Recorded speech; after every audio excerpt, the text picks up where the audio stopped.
est de faire concorder cela d'un bout à l'autre de la Bible, de la façon dont tu as pris le livre de l'Apocalypse et le livre de l'Exode et de la Genèse.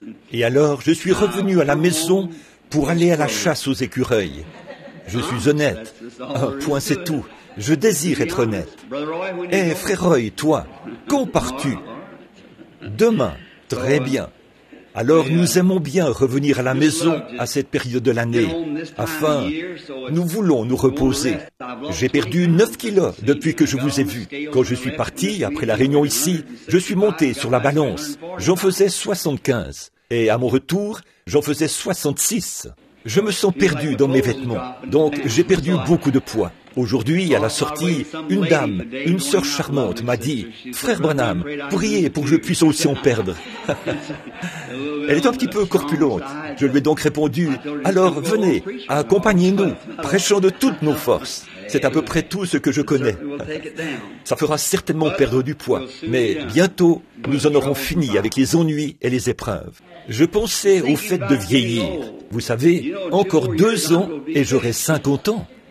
Je me souviens quand Frankie Weber a mis son offrande. Il a environ 2 ans de plus que moi. Il a mis 25 cents comme offrande pour son anniversaire, ici.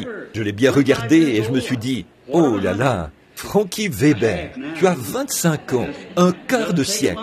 Maintenant, c'est la moitié. Ça ne traîne pas, n'est-ce pas? Ça ne fait qu'avancer. Nous n'allons pas rester longtemps. Là, ce matin, alors que notre bien-aimé frère apportait ce message absolument remarquable, je suis sûr que nous l'avons tous apprécié.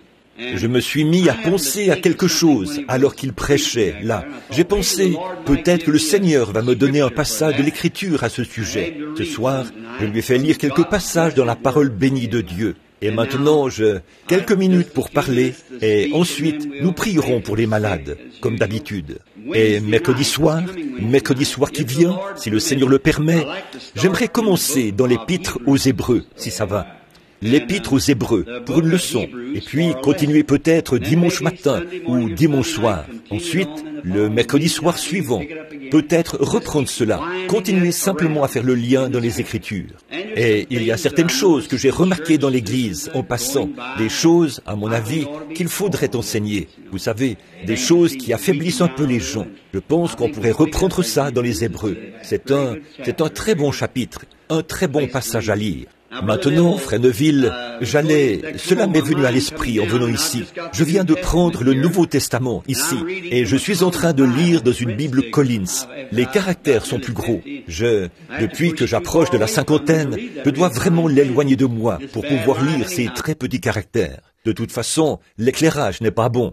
Lorsque je sors au soleil, je peux la lire, mais quand il y a moins de lumière, je dois l'éloigner. Le médecin m'a dit que bientôt, j'allais devoir porter des lunettes de lecture. Je lui ai demandé, mes yeux ne vont pas bien? Il les a examinés. Il m'a dit, non, 10 sur 10, c'est excellent. 20 sur 20, c'est normal. Et 15 sur 15, c'est mieux. Et 10 sur 10, c'est tout ce qu'il pouvait lire. Ainsi, de loin, je pouvais lire partout où il voulait. Il enlevait quelque chose et j'ai commencé à lire. Quand il s'est rapproché, j'ai ralenti de plus en plus. Je me suis arrêté quand on est arrivé à peu près à cette distance. Il a dit, oh oui, vous avez plus de 40 ans. J'ai dit, oui. Il a dit, eh bien, c'est naturel, vos globes oculaires s'aplatissent. Il a dit, maintenant, si vous vivez une bonne et longue vie, vous retrouverez votre seconde vue, j'espère. C'est alors que vous pourrez lire de nouveau. Mais vous savez, j'étais justement en train de penser que cela n'est pas si loin. Seulement un peu de temps. Frère Tony, c'est terrible, n'est-ce pas? Non, pas du tout. C'est une chose bénie. D'un côté, je prends de l'âge, et de l'autre, je rajeunis, car je me dirige vers ce corps jeune, immortel et béni, où, frère, il n'y aura rien de mauvais là-bas. Et je vis simplement pour ce moment-là. Ce sera merveilleux. Maintenant, avant que je lise le texte final pour terminer, disons-lui un mot. Pendant que nous courbons la tête, nous croyons, Dieu Tout-Puissant, que tu veux le bonheur de tes enfants. Nous ne sommes pas destinés à vivre renfrognés et tristes, car il est écrit, Un cœur joyeux est un bon remède. Et nous aimons nous réjouir de tes bénédictions et avoir cette merveilleuse communion fraternelle. Et alors que nous, en tant que croyants de ta parole, nous communions autour de la parole, c'est pour cela que nous venons ici.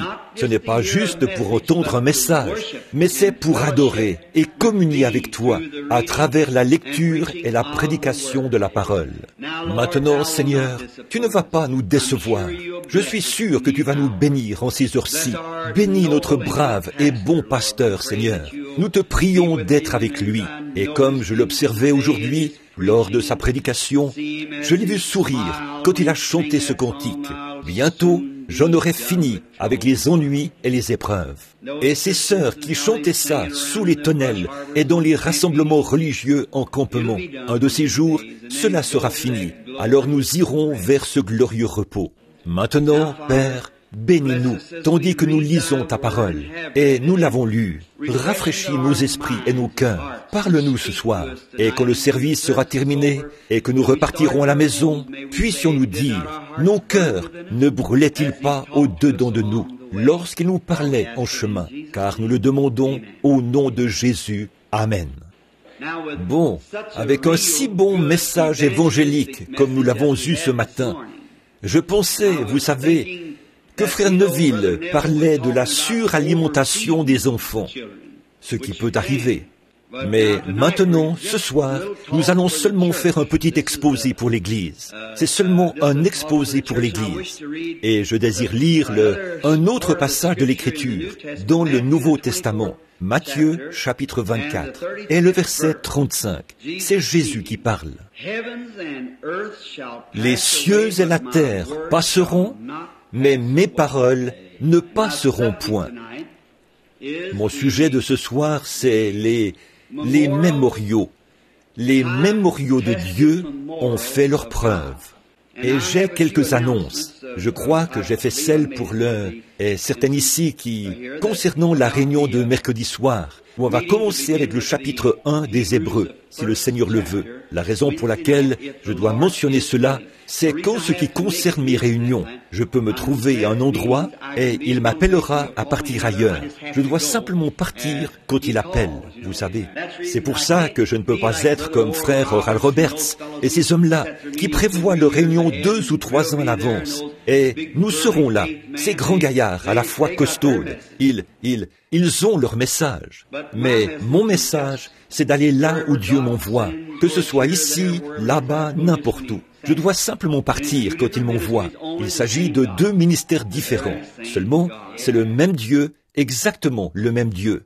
Je réfléchissais hier, quand je parlais à un voisin. Il a dit, vous savez, il y a un certain petit pasteur. Il a dit, c'est vraiment un gars extraordinaire. Il a dit, ma femme et moi étions assis là, en pyjama, et il a dit, vers 23 heures, il est passé par là et a frappé à la porte. Il a dit, je passe simplement prendre une tasse de café avec vous. Voyez?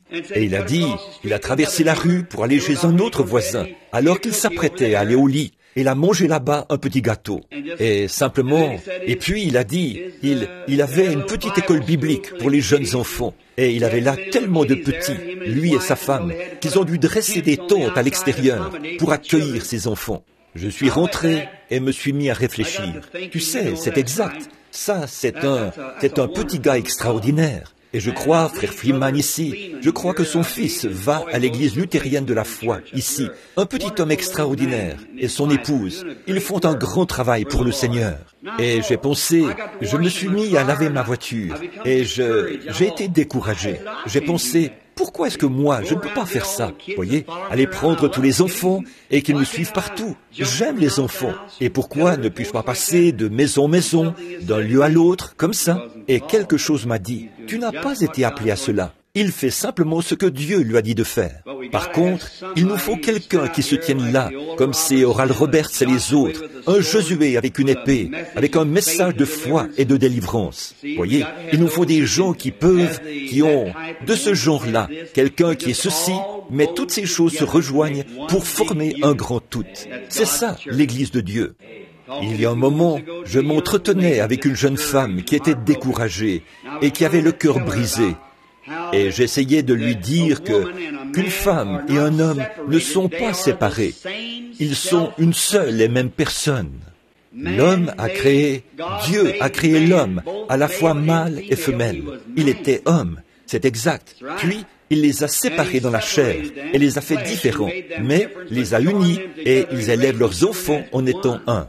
Ainsi, l'homme est celui qui est robuste et comme un marin, et la femme est la partie amour de l'homme. Donc, ils sont ensemble. C'est Dieu les a séparés. Mais les deux étaient exactement la même personne. Homme, M-A-L-E. Et la partie femelle est appelée femme. C'est exact, parce qu'elle a été tirée de l'homme.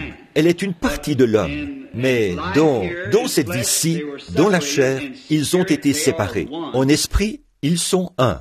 Et je parlais des hommes qui n'ont plus la même affection pour leurs femmes et qui ne les aiment plus comme quand ils étaient des chéris l'un pour l'autre. Honte à vous! Vous devriez l'aimer comme avant. Elle est toujours votre chérie. Absolument. C'est la position qu'elle devrait avoir. Vous devriez la traiter comme telle. Oh, ne laissez jamais cesser cette petite lune de miel, car elle ne va pas cesser au ciel. Là-bas, vous serez parfaitement un. C'est exact. Ainsi tout. Eh bien, il me semble que des femmes devraient dire amen à cela, que jamais je n'entende. Vous êtes toujours en train de réprimander les femmes et de parler comme ça. Sir Hickerson, pourquoi n'avez-vous rien dit? Oh, quelqu'un là-bas au fond. Dites donc, l'avez-vous fait? Merci, Sir Cox. C'est très bien. Frère Cox, c'est pour toi, où que tu sois maintenant. Très bien. Oui, monsieur, nous ne devrions jamais oublier de nous honorer les uns les autres. Soyez toujours des chéris. Ne laissez jamais cela cesser. Il n'y a pas longtemps, un jeune catholique est venu me voir. Sa femme était en train de se séparer de lui. Il a dit, « Billy, ça m'embête de venir te voir. Je suis catholique et toi protestant. » Il a dit, « Récemment, le prêtre m'a chassé de chez moi. » J'ai dit, « Qu'est-ce qu'il y a, Ham ?» Il a dit, eh bien, il m'a dit, je bois un peu. Et il a ajouté, le soir, je travaille dur. Il a dit, ma femme trouve que chaque soir, en rentrant, je devrais l'embrasser et la serrer dans mes bras et me comporter comme si nous étions sur le point de nous marier. Il a dit, nous sommes mariés et avons beaucoup d'enfants. Et il a dit, nous, c'est le moment. J'ai dit, hé, un instant, mon gars, tu as tort. C'est exactement pareil à ce que c'était avant votre mariage. Tu vois, tu dois toujours te souvenir de ça. J'ai dit, elle a maintenant 40 ans. C'est le moment où elle a vraiment besoin de ton attention. Donc, ils sont passés devant le tribunal de divorce. Il a dit, je ne sais pas quoi faire. J'ai dit, va, appelle-la. Si j'y allais moi, comme je suis protestant, elle refuserait de me recevoir. Mais tu vois, il a dit, oh, elle t'apprécie. J'ai dit, alors va, appelle-la. Dis-lui que tu as changé d'avis. Alors, le lendemain, j'ai appelé le juge et je lui ai parlé. Et j'ai dit à ce garçon, je lui ai dit, je serai assis à l'étage inférieur, directement sous l'endroit où le juge va te réprimander. Je prierai pour vous. Ne dis rien à ta femme. D'accord. Donc, j'étais là-bas en train de prier. Au bout d'un moment, j'ai entendu un petit cliquetis dans l'escalier. Et les voilà qui arrivent. Bras dessus, bras dessous, tout sourire. Vous savez, j'ai dit, oh, bien le bonjour. Et il a dit, frère Branham, ça fait un moment que je ne t'ai pas vu. Oui, une demi-heure, voyez. Un moment que je ne t'ai pas vu. Et elle a dit, ça alors, révérend Branham, je ne vous ai pas vu depuis longtemps. Je suis content de vous revoir. J'ai dit, merci, mais j'ai dit, vous avez l'air de deux amoureux. Oh, a-t-il dit, nous allons très bien, n'est-ce pas, chérie? Elle a dit, oui, chérie. Et elle a dit, venez nous voir un de ces jours, révérend. J'ai dit, merci beaucoup. J'ai dit, au revoir, vous deux. Ils sont passés. Et cet homme s'est retourné et m'a fait signe de la main, comme ça. Tout ça est arrivé. C'est vrai. L'amour triomphe de tout. C'est vrai. Simplement l'amour. Vous pouvez avoir tous vos signes et toutes vos preuves, mais donnez-moi simplement l'amour. Ça règle la question pour moi. Oh là là, agneau mourant, ton précieux sang ne perdra point sa puissance, jusqu'au jour où l'Église rachetée se tiendra à tes côtés. Voyez-vous, depuis que par la foi j'aperçois ce flot coulant de tes blessures, je redirai sans me lasser ton amour rédempteur. C'est vrai. Oh, c'est merveilleux. Donc, les mémoriaux ont fait leur preuve. Là où j'ai trouvé le sujet de ce matin, c'est dans notre message de l'école du dimanche, le message évangélique dans lequel notre frère parlait d'Élie. Quand il voulait, ces gars des écoles des prophètes, qui voulaient construire une sorte de grande école. Et ça m'est venu à l'esprit, et j'ai eu cette pensée à propos des mémoriaux. Or, un mémorial, c'est quelque chose d'important. Nous apprécions les mémoriaux. Et dans cette vie, beaucoup d'hommes ont essayé de laisser derrière eux une sorte de mémorial. Presque tous les hommes aiment faire ça. Mettre sur leur tombe une grande plaque. Il n'y a pas de mal à ça. Certainement, j'apprécie cela. C'est bien.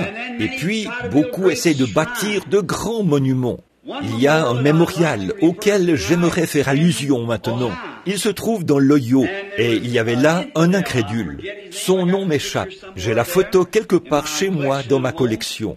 Il était si fermement opposé au christianisme qu'il voulait qu'un mémorial soit érigé en souvenir de lui après sa mort, le montrant, son pied posé sur la Bible, pointant vers le bas comme ça, et disant « À bas les superstitions religieuses, vive la science moderne ». Et au moment de mourir, il a dit « Si je me suis trompé, les serpents ramperont hors de ma tombe ». Quand il est mort, alors qu'il pelletait la terre dans la tombe, ils ont tué 2 ou 3 grosses vipères. Et aujourd'hui, dans ce cimetière, un ministre a récemment pris une photo et l'a apportée pour me montrer. Et suspendu aux chaînes qui entourent son lot, ce cimetière est un endroit magnifique. Mais son monticule n'est rien d'autre qu'un monticule de serpents. Et peu importe, même en automne et en hiver, les serpents continuent à ramper hors de sa tombe. Un mémorial. Que Dieu me préserve, moi ou l'un d'entre vous, de jamais avoir un pareil mémorial.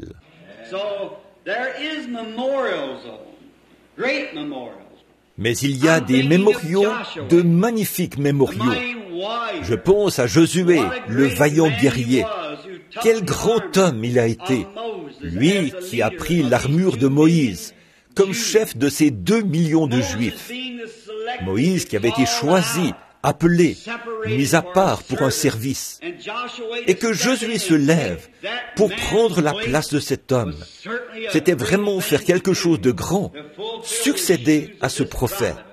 Un vaillant guerrier, appelé, prédestiné et ordonné de Dieu.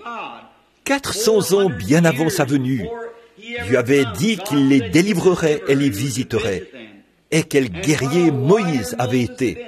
Jamais aucun homme n'a pu prendre la place de Moïse jusqu'à ce que Jésus-Christ le fasse. Et il a dit lui-même, « L'Éternel, ton Dieu, te suscitera du milieu de toi un prophète comme moi. Et il arrivera que, si vous n'écoutez pas ce prophète, quiconque n'écoutera pas ce prophète sera retranché. » Très bien. Maintenant, ce grand mémorial. Josué est descendu à la rivière. Et après la mort de Moïse, Josué a pris sa place. Et Dieu était avec Josué.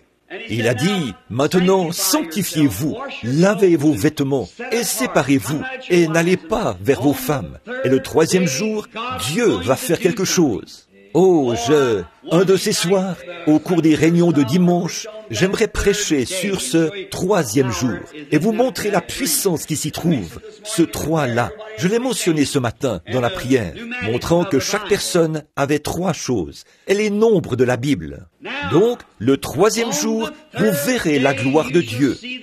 Maintenant, cela va allait montrer qu'il savait incontestablement de quoi il parlait, parce qu'il avait mentionné très précisément le moment où cela allait arriver.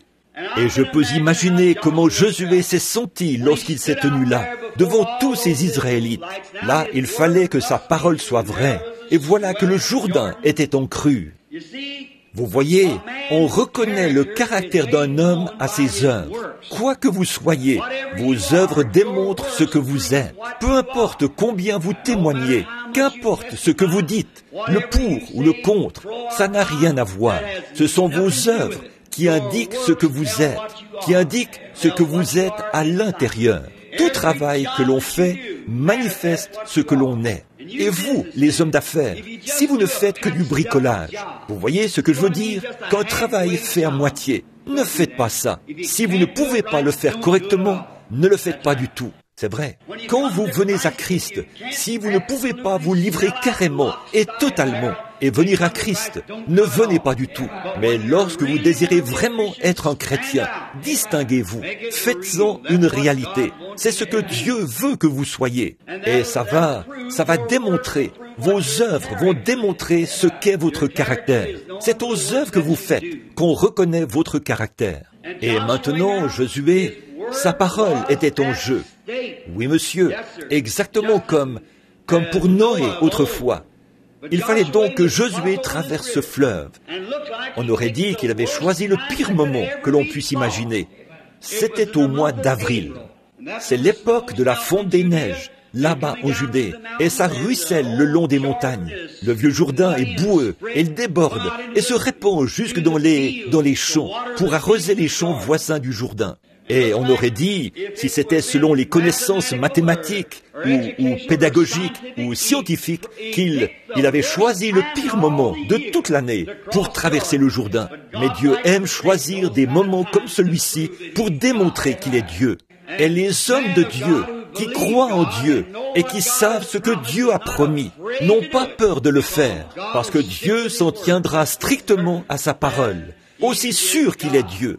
Et quand il a dit, premièrement, prenez l'arche et avancez. Et dès que les pieds de ces sacrificateurs ont touché le Jourdain, peu importe qu'il ait été déchaîné et en pleine crue, il s'est retiré devant la parole éternelle de Dieu, car la parole était dans l'arche. Maintenant, Jésus a dit, les cieux et la terre passeront, mais ma parole ne passera jamais. Ainsi Josué, sachant que sa parole devait reposer sur la parole de Dieu, il a mis la parole de Dieu en premier.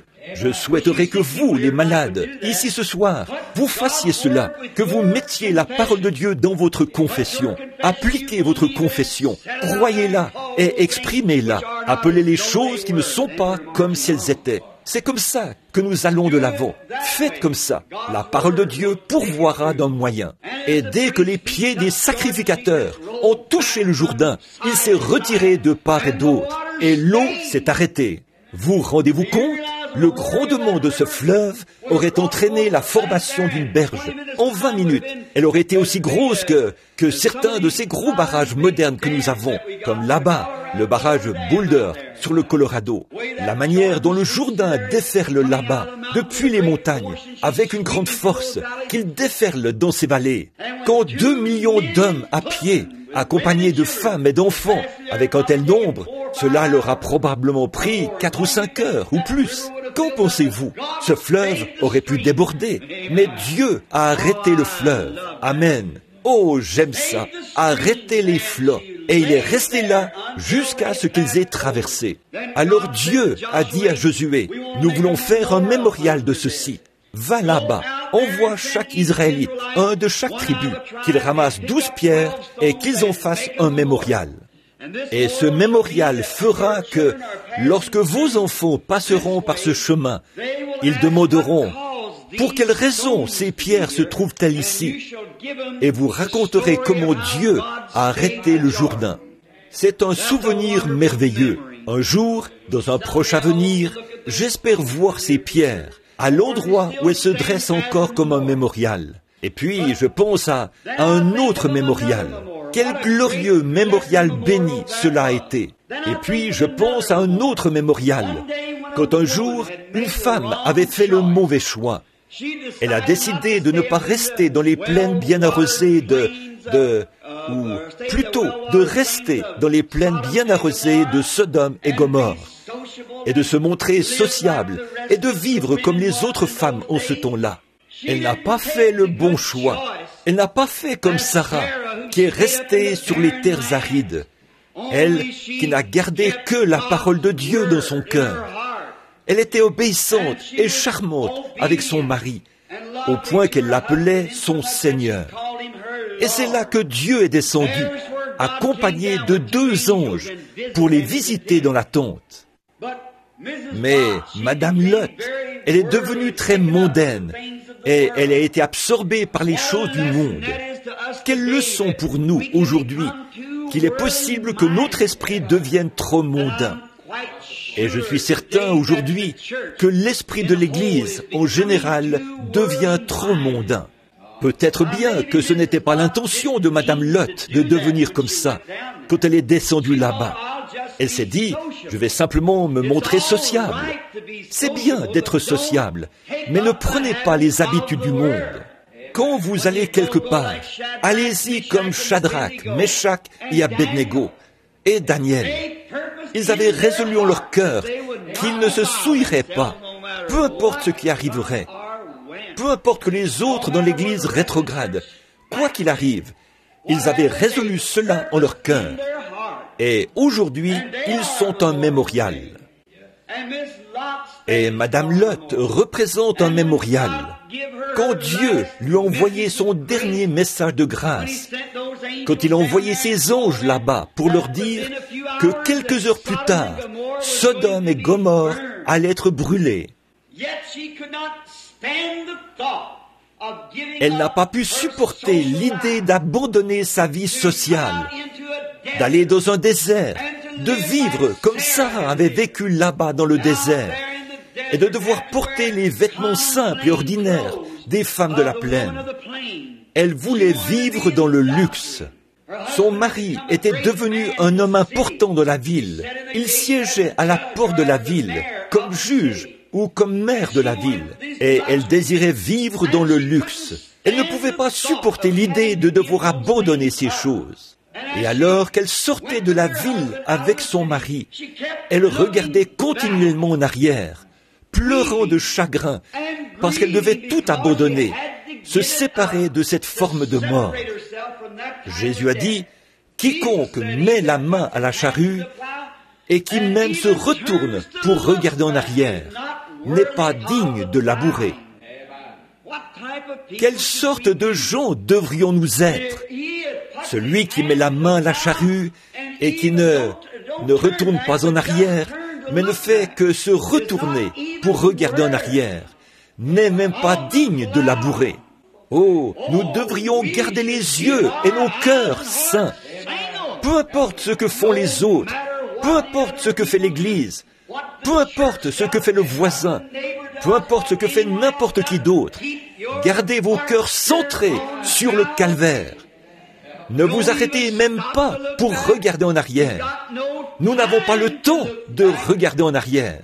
Et cette femme, parce qu'elle a fait ça, Dieu a donné un mémorial à tous ceux qui se retournent pour regarder en arrière, après avoir accepté Christ à un moment donné comme leur sauveur personnel.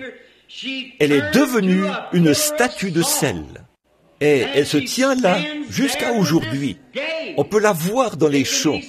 Une femme debout, la tête tournée, regardant en arrière. Et elle regarde en arrière par-dessus son épaule gauche. Elle regarde en arrière vers les champs. Son cœur était là-bas derrière. Pourtant, c'est comme si on l'avait forcé à faire ça. Et aujourd'hui, bien des gens acceptent Christ de cette manière-là, car ils sortent du monde avec le sentiment qu'on les force à faire ça. Ils continuent à aspirer après ces choses et à les convoiter. Et ce ne sera pas long avant qu'ils se retrouvent là. Et ils sont de terribles mémoriaux de la grâce de Dieu, de l'amour de Dieu qui leur a été témoigné. Des mémoriaux. Bon, à l'époque de Jésus sur la terre, les Juifs avaient construit un temple comme mémorial. Et ils avaient fait remarquer à Jésus combien ce temple était magnifiquement construit. Et il a dit, il avait fallu 40 ans pour construire le temple, environ 80 ans au total. Pendant 40 ans, ils avaient taillé des pierres dans différentes parties du monde. Pendant les 40 ans de sa construction, il n'y a pas eu le moindre grincement de scie, pas le moindre coup de marteau.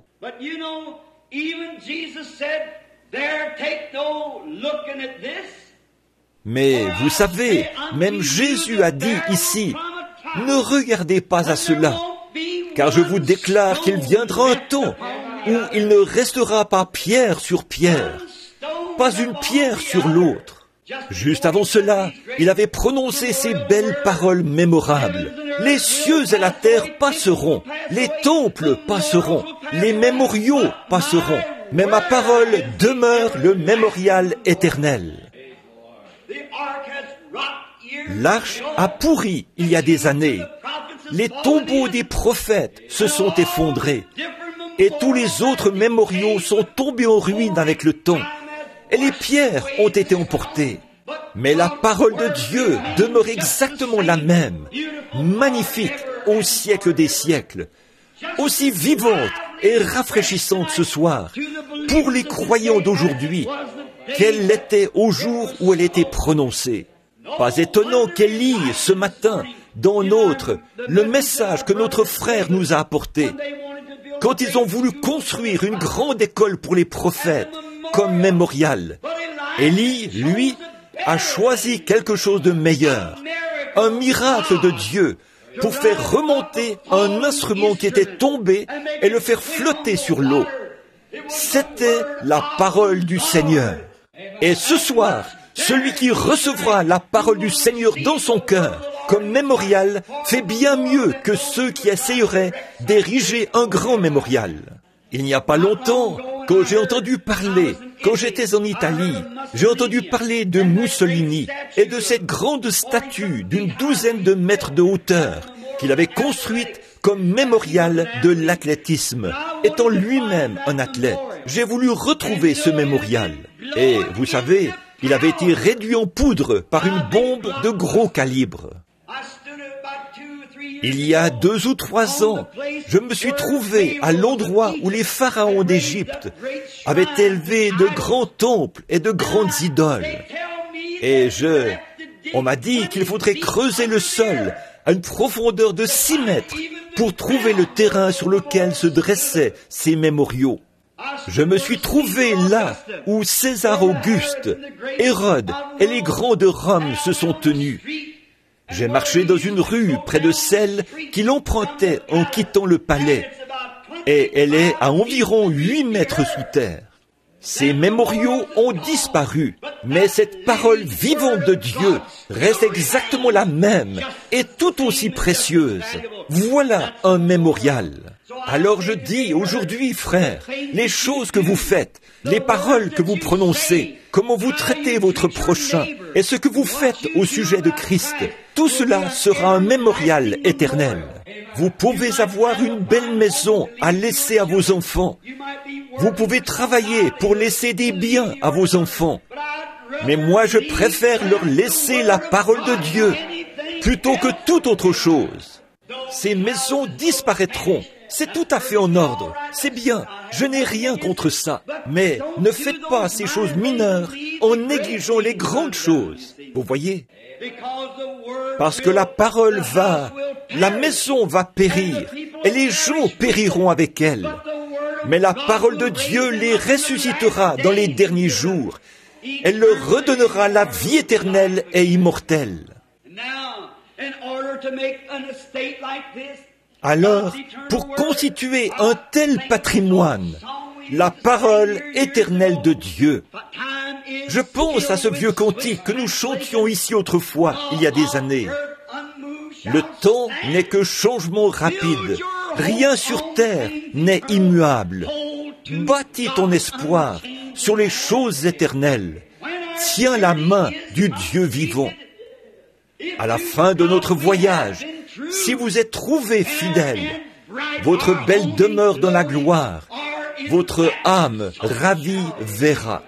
C'est tellement mieux de regarder là, alors que vous vous dirigez vers le soleil couchant, que vos veines se refroidissent dans votre corps, que vos enfants sont là autour du lit, en sachant que vous avez construit un mémorial, que, mes chéris, un jour papa vous retrouvera de l'autre côté. Je préférerais avoir ça. Quand le médecin dit « Billy, on ne peut plus rien faire pour toi », alors je vois mes petits-enfants et je les embrasse pour leur dire au revoir. Je dis « Mais papa n'est pas en train de mourir, il va se reposer à un certain endroit, car si cette tente où nous habitons sur la terre est détruite, j'en ai une qui m'attend déjà. Un mémorial qui rend un tel témoignage. J'aimerais mieux faire cela devant mes enfants que de dire « Mes chéris, j'ai pour vous $1 million dans cette banque et $1 million là, dans cette autre. Je préférerais laisser ce témoignage-là. Nos départs laissent derrière nous des empreintes sur les sables du temps, des empreintes que peut-être un autre, naviguant sur l'océan solennel de la vie, un malheureux frère naufragé, voyant cela, reprendra courage. Absolument, laissez-leur comme mémoriaux vos témoignages. Combien je me souviens ce soir d'un vieil homme étendu là, qui vivait ses dernières heures. Il m'a appelé l'autre jour. Il voulait que je prêche à ses funérailles au tabernacle de Paul Rader. Il s'agit de mon cher ami F.F. Bosworth, un saint consacré qui allait rencontrer son Créateur. Il a dit, « Frère Branham, c'est maintenant le moment le plus heureux de ma vie. » Il a dit, « Je suis si heureux de savoir que je vais le rencontrer. J'ai de la peine à dormir la nuit. » J'ai entendu parler de Madame Aimée Macpherson, sans vouloir lui manquer d'égard. Une femme merveilleuse. Je vois des failles ici et là. Je vois des failles de Smith, Wigglesworth et du docteur Price et de beaucoup de ces grands hommes. Mais je n'ai jamais entendu quelqu'un parler d'une seule faille laissée par F.F. Bosworth. Oh Dieu, que ma fin soit pareille. Un mémorial de la grâce du Seigneur Jésus-Christ. Je me souviens de Howard Cadell par ici, il n'y a pas longtemps, quand il était tendu par terre. Lui, un ivrogne qui jouait à l'argent, et les mouches qui s'envolaient de sa bouche, alors que sa chère vieille maman, là-bas, avait prié et cru. Elle s'était accrochée à Dieu pour son fils ivrogne. Eh bien, quand il a quitté ce monde, il a laissé un témoignage et un mémorial de la grâce suffisante du Dieu Tout-Puissant. Quand la parole de Dieu lui est présentée dans la prière, Dieu est tenu d'y répondre. Dieu est en train de construire une église comme mémorial. Un mémorial de son sacrifice. Christ n'est jamais venu sur terre pour mourir en vain. Sa mort ne sera pas vaine. De ces pierres-ci, Dieu peut susciter des enfants à Abraham. Si les gens refusent de vivre cela, s'ils refusent de prendre ça en considération et de prendre conscience du grand don que Dieu leur a donné, de ces pierres-ci, Dieu peut susciter des enfants à Abraham. Assurément qu'il le fera. Quand j'y pense, et que je pense au grand prix qu'il a dû payer. Bon, à présent, tout le monde veut tout gratuitement, veut tout. C'est le mode de vie américain aujourd'hui. Obtenir tout ce que l'on peut pour rien. Frère, on n'a rien qui ait une quelconque valeur pour rien. Vous devez payer pour ce que vous obtenez. C'est exact. Vous devez payer. Et ça coûte cher. Et votre salut a coûté cher à Dieu. Il lui a coûté son Fils unique pour donner la vie éternelle à chaque homme et le rendre heureux ce soir et lui faire vivre des choses qui valent la peine d'être vécues. Non pas pour laisser quelque chose à nos enfants. Il n'y a pas d'héritage à léguer qui soit plus grand que le salut de notre Seigneur Jésus. Certainement pas. Or, de grands prix sont payés. Le temps de l'épreuve doit arriver. Ce sont des mémoriaux qui ont fait leur preuve. Et le seul mémorial qui ait jamais bien résisté à l'épreuve, c'est la parole de Dieu. Oh, des incrédules ont essayé de la faire disparaître. Ils ont fait tout ce qu'ils pouvaient, mais elle ne passera jamais. Elle ne peut jamais faillir. Abraham, quand il a reçu ce mémorial de Dieu, tu vas avoir un bébé par cette femme, Sarah. Pendant 25 ans, il l'a cru de tout son cœur. Et il a nié tout ce qui était contraire, car il savait que Dieu tiendrait sa parole. Les incrédules aujourd'hui, ils se lèvent et essayent de salir la Bible. Avant de pouvoir arrêter la Bible, il vous faudrait arrêter le temps avant de pouvoir le faire.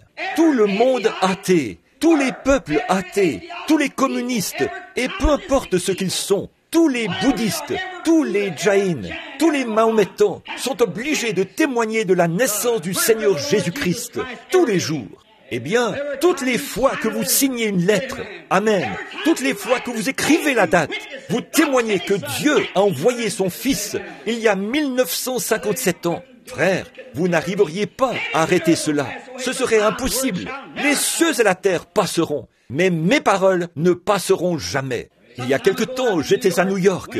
Je me suis rendu sur une petite île vers la Statue de la Liberté qui a été offerte par le gouvernement français aux États-Unis il y a bien des années. Et elle tient une torche allumée. Nous sommes montés vers le bras. Il y a là une fenêtre. Et là où brillait cette grande lumière, j'ai remarqué que le long du mur, il y avait un tas de petits moineaux qui étaient tous morts, gisant là le long du mur. Et j'ai dit au guide, qu'est-ce qui est arrivé à ces moineaux? Ont-ils été électrocutés? Il a dit, non monsieur.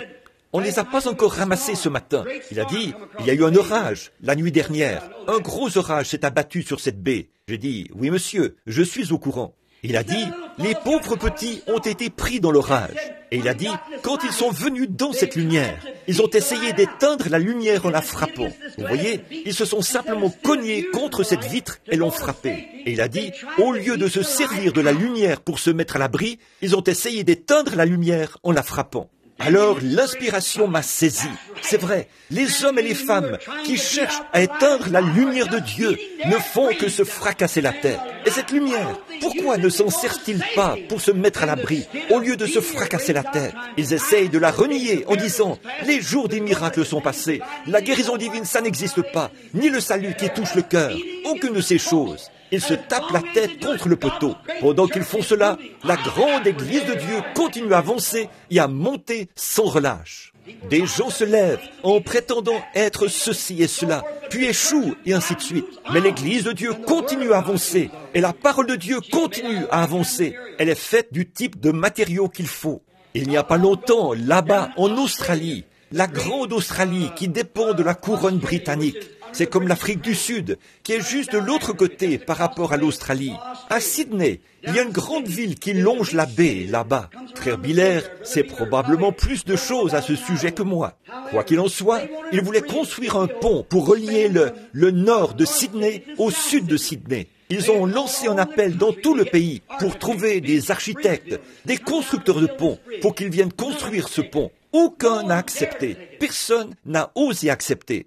Dès qu'ils arrivaient là, ils découvraient que le fond de la mer n'était que du sable mouvant. C'était du sable mouvant et rien ne tiendrait. Ils l'ont testé et sondé. Et ils ont poursuivi leur chemin. Ils ont dit, non, nous n'oserions même pas tenter la construction d'un tel pont. Ce n'est pas faisable. Quelque temps après, un jeune architecte est venu de l'Angleterre. Un homme célèbre, un homme réputé, qui avait une bonne réputation. Oh, j'aime ça. J'aime un homme qui a une réputation. Oh, vous n'avez pas besoin d'être un homme important. Vous pouvez être une personne très pauvre qui vit dans une ruelle et avoir une bien meilleure réputation qu'un potentat. Absolument. Vous n'avez pas besoin d'être riche. Vous pouvez simplement avoir une réputation. Elle déclare votre réputation, ce que vous êtes. Elle fait de vous ce que vous êtes. C'est ce qui vous donne votre réputation. Et on vous connaît par votre réputation. Cet homme est allé là-bas avec une excellente réputation. Il a examiné la situation à fond. Il a arpenté la rive pendant plusieurs jours. Il l'a examiné. Il a testé la chose. Il l'a sondé. Il a regardé autour de lui. Quelque temps après, il est allé chez le maire et lui a dit « J'accepte ce travail ». Eh bien, a-t-il dit « Monsieur, vous savez ce que vous acceptez ?» Il a répondu « Je comprends parfaitement ». Il a dit « Eh bien, ce grand architecte a dit, des architectes américains et des architectes du monde entier, des constructeurs de ponts sont venus ici et ils ont eu peur d'entreprendre ce travail. » Il a dit « Mais monsieur, moi, je n'ai pas peur de ce travail. Je l'accepte. » Il a dit, je suis conscient que j'ai une réputation dans le monde entier en tant que constructeur de ponts, mais je vais mettre ma réputation au jeu, car je suis capable de le construire. Oh, il avait une vision. Avant qu'un homme puisse se faire une réputation, il doit avoir une vision de ce qu'il fait. Oh, béni soit le Seigneur. C'est pour cette raison qu'il y a un ciel où aller. C'est pour cette raison que nous pouvons avoir une réputation comme chrétiens. Nous savons quel genre de matériaux se trouve dans cet édifice. C'est vrai, il y a le sang de Jésus-Christ dans cet édifice. C'est vrai, son sang qui tâche à laver tous les péchés. Il m'a retiré des ruelles de l'enfer et a fait de moi son serviteur. Alors, je crois en lui. Je suis donc passé de la mort à la vie. Et tous les croyants aussi, parce qu'ils ont confiance et qu'ils croient en ce grand constructeur, ce grand architecte. Alors quand cet homme a fait cela, ce qu'il a d'abord fait, pour s'assurer qu'il avait raison, il est allé là-bas. Et il a dit, maintenant, avant de commencer la construction de ce pont, il faut que nous trouvions un fondement solide. Il faut que nous allions le chercher. Il savait que tout au fond, sous ce sable, se trouvait l'écorce terrestre. C'était du rocher solide. Qu'a-t-il fait, si ce n'est de se procurer d'énormes pompes? Il est arrivé sur les lieux, il a fait descendre de gros tuyaux et, à l'aide de ces pompes, il a soufflé vers l'extérieur tout ce sable mouvant jusqu'à trouver le rocher solide. Une fois le rocher dégagé, il a ancré là-dedans de gros boulons et il a préparé la place. Et c'est ce qu'il a fait à chaque endroit. Puis, il est allé chercher les meilleurs architectes qu'il puisse trouver pour l'entourer, les plus grands scientifiques, le meilleur matériel. Il a fait venir l'acier pour son pont. Quand il a fait cela, il n'a pas voulu placer là une seule pièce d'acier, pas même un boulon, qui n'ait été premièrement testé scientifiquement, pour voir s'il y avait des défauts à l'intérieur, pour voir si des petits trous d'air s'étaient formés pendant la fabrication à la fonderie, pour voir si cela avait été bien vérifié.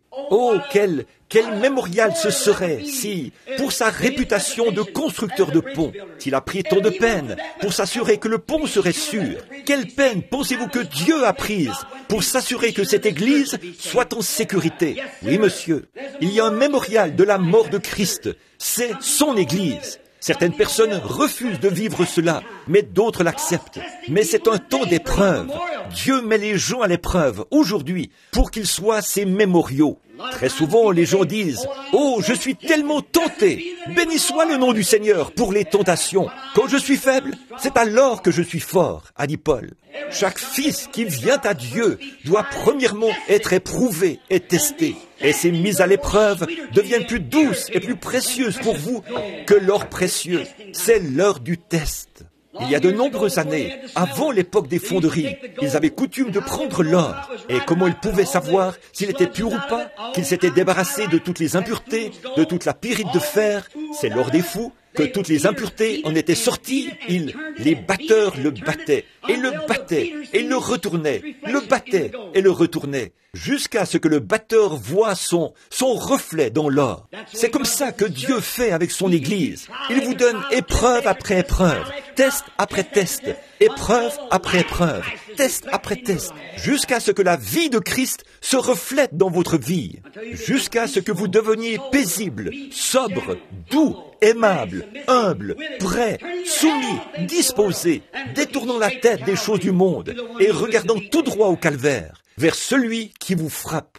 Bien souvent, vous trouvez étrange qu'il y ait des épreuves cuisantes, des maladies et des persécutions. C'est fait seulement pour vous mettre à l'épreuve, faire sortir de vous la saleté, faire sortir de vous les impuretés, faire sortir de vous la lenteur, pour vous réveiller et vous amener à voir le reflet, ou plutôt permettre à quelqu'un de voir le reflet de Christ en vous. Christ en vous, l'espérance de la gloire. Il a testé chaque pièce. Finalement, avant de mettre un boulon, il l'a testé. Il a tout testé. Ensuite, quand il a eu tout terminé, alors les moqueurs qui se tenaient là ont dit « Ça ne tiendra pas, ce n'est pas possible ». C'est ce qu'ils disent aujourd'hui. Cette religion du Saint-Esprit dont vous parlez, ce ne sera pas long que cet arbre sera consumé. Mais il ne se consume pas. Oh, le feu ne fait que l'arroser. Il ne fait que nous donner un nouvel espoir. Il ne fait que le fortifier. Chaque épreuve, chaque test, chaque fois qu'une rafale de vent s'abat sur un arbre et le balance d'un côté de l'autre et d'un côté de l'autre, cela ne fait que dégager ses racines pour qu'il puisse s'enfoncer plus profondément et mieux s'accrocher. Chaque fois que la maladie frappe votre foyer, chaque fois que l'épreuve frappe votre foyer, chaque fois que les voisins disent du mal de vous, ça ne fait que vous secouer pour que vous puissiez vous dégager, afin d'aller plus profondément, pour mieux vous accrocher au rocher éternel de la parole immuable de Dieu. C'est comme ça que Dieu fait. Il envoie ces épreuves pour vous tester et vous mettre à l'épreuve, afin de vous secouer et vous donner un nouvel ancrage. Puis nous voyons, quand il a eu tout terminé, les critiques se sont tenus là et ont dit « ça ne peut pas marcher ». Et alors, l'architecte savait que son pont tiendrait. Il savait qu'il tiendrait parce qu'il avait été testé. C'est pour cette raison que Dieu a dit « j'aurai une église sans tache ni ride ». Amen. Elle avait passé le test. Et chaque enfant qui vient à Dieu doit être testé. En ce grand jour commémoratif, alors qu'il s'apprêtait à s'engager sur le pont de part et d'autre pour se rejoindre au milieu de la baie, l'homme qui l'avait construit a dit « Je ne demanderai cela à personne ». Les architectes se tenaient tous là. Ils ont dit, à la première vibration, le pont s'écroulera aussitôt. Il sera dangereux. Aucune compagnie d'assurance n'avait voulu l'assurer. Il n'avait pas besoin d'une assurance. Il a dit, mon pont va tenir bon. Il avait confiance. Maintenant, il fallait qu'il le teste, parce que sa réputation était en jeu. Assurément qu'elle l'était. Et si ce pont tenait bon, il serait un mémorial. Voilà pourquoi je sais que ce salut d'autrefois, qui touche le cœur et qui vient de Dieu, tiendra bon. La réputation de Christ en dépend. Il ne nous donnera pas quelque chose pour bâtir une église qui soit une théologie fabriquée par l'homme, ni une expérience reçue dans une école, ou construire un séminaire comme il voulait le faire ce matin pour former des prédicateurs. Un vrai prédicateur vient du séminaire de la grâce de Dieu, d'un appel de Dieu, et cela a fait ses preuves. C'est vrai, cela tiendra bon. Dieu a confiance en vous. Nous avons confiance en lui. Le pont va. Le vieux poète a dit, mon ancre tient bon au-dedans du voile. Dans chaque orage et chaque tempête, mon ancre tient bon au-dedans du voile. Nous ne savons pas qu'est-ce qui tient bon, mais quelque chose tient bon. C'est vrai, le bateau est ancré là-bas, dans le port. Et il y a une corde de salut qui tient le cœur humain, afin que l'homme né de nouveau passe de la mort à la vie. Tous les démons de l'enfer ne pourraient le faire douter de cela. Il y a quelque chose qui tient bon à l'intérieur. Qu'il soit ballotté, qu'il soit secoué. Amen. Il tiendra bon à tous les coups, parce qu'il se trouve en Jésus-Christ. Et puis, cet homme a dit, je ne demanderai cela à personne, mais il a dit, j'irai moi-même. Le maire de la ville s'est avancé et a dit, monsieur, j'ai certainement confiance dans votre pont. L'architecte a dit, si vous avez confiance dans mon pont, suivez-moi. Très bien, venez le tester. Le maire a dit, ma voiture sera garée là ce matin-là. J'irai avec vous. La compagnie de chemin de fer a téléphoné pour dire, elle a appelé pour dire, monsieur, nous avons confiance dans votre pont. Nous aurons... Il a dit, si vous avez confiance dans mon pont, amenez 4 locomotives chargées et mettez-les sur le pont. Si vous avez confiance, suivez-moi. Si vous croyez qu'elle a été testée et éprouvée, si vous le croyez, venez, accompagnez-moi. Et en voyant son courage, beaucoup de gens lui ont écrit des lettres. Voilà ce que les gens cherchent. Ce sont des hommes courageux, pas ceux qui sont mous.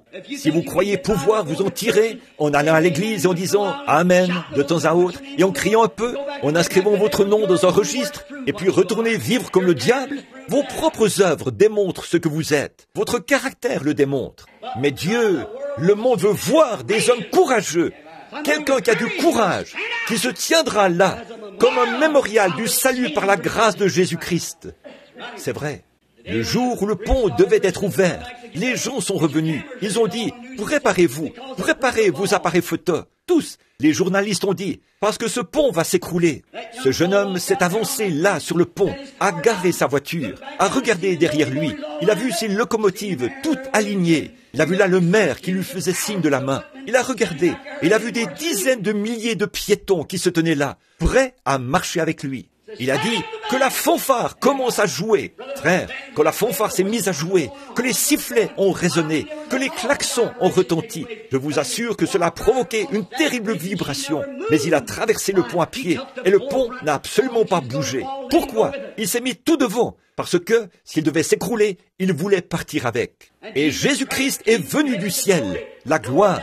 De la gloire, il est venu ici-bas pour bâtir une église. Et les matériaux qu'il y place sont des matériaux qui ont fait leur preuve. Vous pouvez peut-être vous avancer à l'autel et faire une confession. Mais quand il découvre des évents et tout, voyez-vous, le monde vous a injecté des vers et tout. Vous ne pourrez pas tenir ferme. Alors il vous rejette, vous écarte. Dieu veut une église qui a fait ses preuves. Pas quelqu'un qui est chrétien aujourd'hui et rétrograde demain, qui est en dedans et en dehors, en haut et en bas. Il ne peut vous placer nulle part. Mais il a une église qui a été testée, qui est passée par les épreuves, qui a connu des pertes douloureuses, la maladie, le chagrin, la mort, et qui tient bon, qui maintient son témoignage. Voilà l'homme qu'il faut, oui, voilà l'homme qu'il cherche. Que vous soyez une personne très pauvre, peu importe. Que vous soyez mendiant, peu importe. Que vous soyez chiffonnier, peu importe. Quoi que vous soyez, Dieu vous met à l'essai. Il cherche des matériaux qui ont fait leur preuve. Je crois qu'un de ces jours, quand cette glorieuse Église, alors que la science déclare, comment est-il possible de perdre cela? La gravitation retient attaché à la terre. Maintenant, je me sens religieux. Je vais vous dire quelque chose. Cette Église qui a fait ses preuves existera un jour. Peut-être que la moitié d'entre eux dorment dans la poussière de la terre. Je ne sais pas où ils sont, mais Dieu a ses matériaux entièrement testés. Un jour, il viendra se placer en tête. Suivez-moi. Il traversera les atmosphères, les stratosphères, sphère après sphère. Il ira jusque dans la présence du Dieu Tout-Puissant, accompagné d'une Église qui a fait ses preuves. C'est un mémorial de sa grâce. C'est un mémorial que Dieu lui donne. Nul ne peut venir à moi si mon Père ne l'attire premièrement. Et tout homme qui vient à Christ est un cadeau d'amour de Dieu. Et Christ le met à l'épreuve. Et s'il supporte l'épreuve, il le place dans le pont, le fixe solidement, lui attribue une position. Il le place là, sachant qu'il tiendra bon jusqu'au bout du chemin. Amen. Des matériaux qui ont fait leur preuve. Sur ce roc, pas sur un roc de fanatisme, pas sur un tas d'émotions, pas sur un tas de théologie d'église, pas sur une dénomination, mais sur ce roc, la parole de Christ, je bâtirai mon église, et les portes de l'enfer ne pourront jamais prévaloir contre elle. Elle sera là.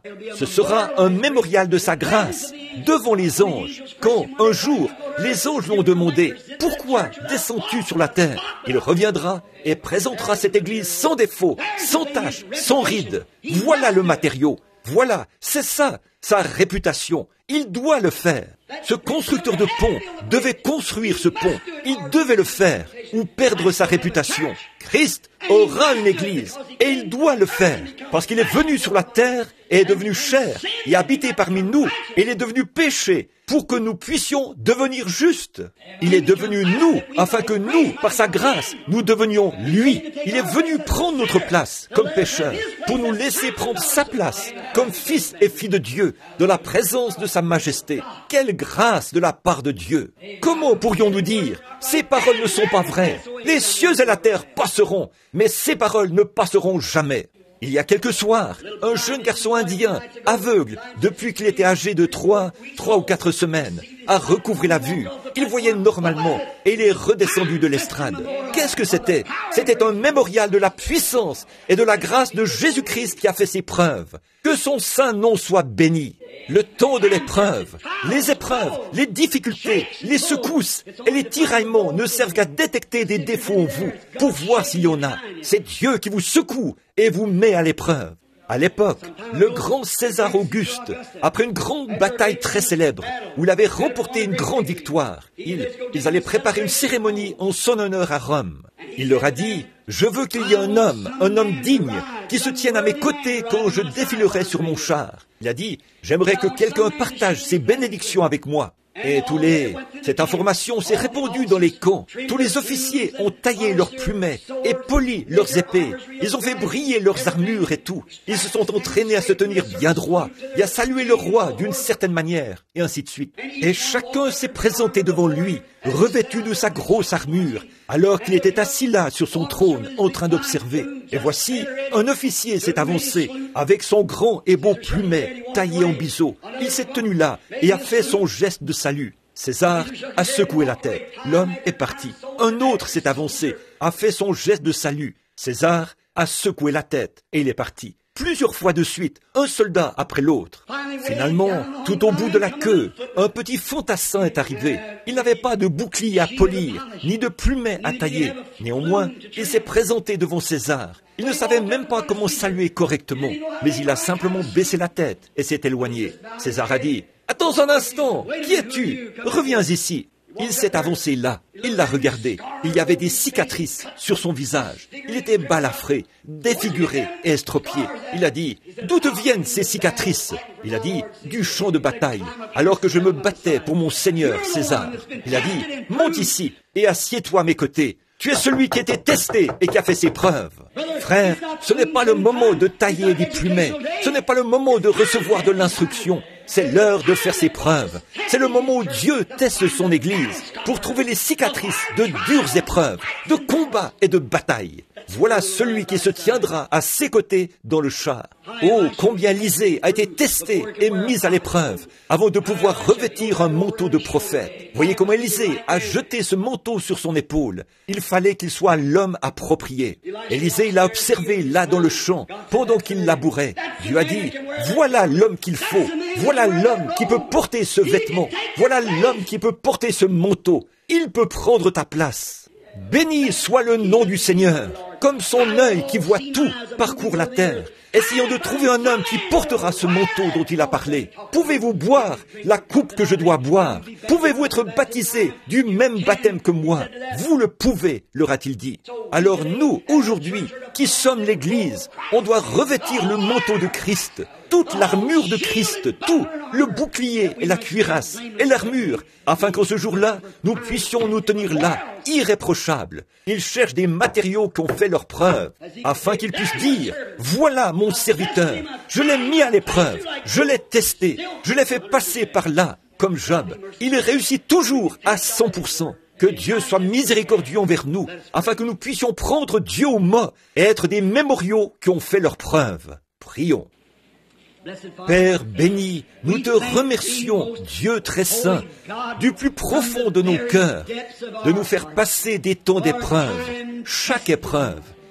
Elle ne nous démoralise pas, Seigneur, mais nous sommes reconnaissants que ta grâce est suffisante pour nous aider à surmonter ces durs moments d'épreuve.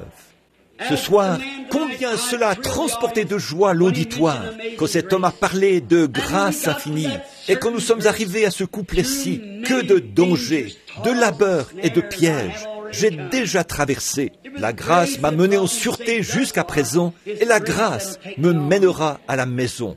Oh, cela a transporté de joie le cœur des gens. Nous croyons que cela s'alignait bien avec le message de ce soir, que c'est un temps d'épreuve, par des dangers, des labeurs et des pièges. C'était pour aider le chrétien, celui qui s'est examiné maintenant et qui sait qu'il est resté fidèle par la grâce de Dieu. C'était pour faire honte à ceux qui sont tombés, qui ont des hauts et des bas, qui s'en fichent et qui ont une vie dissolue. Oh Dieu, pas même une cicatrice qui témoigne des combats. Seigneur, nous te prions ce soir de sanctifier l'Église par ton sang sacré et glorieux et de libérer de tous les défauts, de tous les points faibles et de tous les filetages défectueux. Usine-les de nouveau et taraude-les encore une fois, Seigneur, et fais d'eux le bon matériau. Ô Père éternel et béni, écoute la prière de ton serviteur. Et pendant que nous avons la tête inclinée, s'il y avait une telle personne ici ce soir, qui sent qu'en ces temps d'épreuve, Dieu ne l'a jamais trouvé fidèle à son poste. Quand des disputes éclatent, vous jetez-vous dans la mêlée pour y participer. Quand des querelles éclatent, quand l'indifférence, quand des différences surviennent dans l'Église, prenez-vous le parti des sectes et des cliques et ainsi de suite. Écoutez-vous les commérages dans la rue et ailleurs. Si vous êtes coupable de ces choses, vous avez reçu les coups du diable. Alors retournons dans le haut fourneau ce soir et soyons refondus pour en ressortir, débarrassés de ces choses. Que Dieu nous filette et nous prépare pour que ce grand pont soit pris dans l'enlèvement. Si une telle personne est ici et voudrait qu'on pense à elle dans la prière, vous dites, frère Branham, comment saurais-je que ce mémorial éternel et immortel tiendra bon? Je vais vous citer sa parole, selon Jean 5, 24. Celui qui écoute ma parole, pas celui qui va à mon école, celui qui écoute mes paroles et qui croit à celui qui m'a envoyé a la vie éternelle et ne vient point en jugement, mais il est passé de la mort à la vie. Entendez-vous sa parole vous appelez ce soir? Si vous l'entendez et voulez qu'on pense à vous dans la prière, voudriez-vous lever la main? Dites, frère Branham, priez seulement pour moi. Je veux être le matériau qu'il faut, afin que, lorsque Christ emmènera son Église, je ne sois pas... Que Dieu vous bénisse, monsieur. Je ne serai pas incertain. Il me placera directement dans l'Église. Que Dieu vous bénisse, jeune homme. Que Dieu vous bénisse, sœur. Je veux être, que Dieu vous bénisse, frère. Je veux être le type de matériau qu'il faut. Que Dieu te bénisse, petit au fond là-bas. Que Dieu vous bénisse, mon cher frère, par ici. Je veux être trouvé comme du véritable matériau. Je veux être capable de donner le témoignage de l'espérance qui repose en moi. Cette espérance. Que Dieu vous bénisse, sœur. C'est bien, c'est vrai. À quoi cela sert-il, frère Branham, de lever les mains? Vous passez de la mort à la vie. C'est ce que vous faites. Vous défiez chaque loi de la gravitation à l'instant même. Voyez, si vous étiez juste un mannequin de cire assis là, vous ne pourriez jamais lever la main. Vous ne le pourriez pas. Mais cela montre qu'il y a un esprit en vous. Un esprit. Et cet esprit a entendu l'Esprit de Dieu vous parler. Et cet esprit qui est en vous a pris une décision. Alors, ça défie la science. Elle défie la gravitation. Elle se lève, ce qui montre qu'il y a en vous un esprit qui peut vous faire lever la main. Si vous étiez mort, vous ne pourriez pas le faire. Mais vous avez pris vie. Il s'est passé quelque chose. Si vous êtes mort dans le péché et l'offense, Dieu ne peut plus vous parler. Votre main restera baissée. Si vous n'êtes pas mort dans le péché et l'offense, alors Dieu peut vous parler et vous recevrez la vie et vous lèverez la main. Voyez, cela montre que la vie a pris une décision. Vous avez accepté Christ. Vous êtes passé de la mort à la vie. Si vous êtes sincère, soyez sincère maintenant en levant la main. Dites, Dieu, sois miséricordieux envers moi. Fais de moi ce que je dois être et je te servirai toute ma vie. Je veux être trouvé prêt ce jour-là. Soyez béni, mon cher frère, là au fond. Que Dieu te bénisse, jeune garçon. Que Dieu vous bénisse, là-bas, frère. Que Dieu soit avec vous. Que Dieu te bénisse, mon trésor. Très bien. Quelqu'un d'autre. Que Dieu te bénisse, frère Roy, ici. Et que le Seigneur soit avec toi. Oui.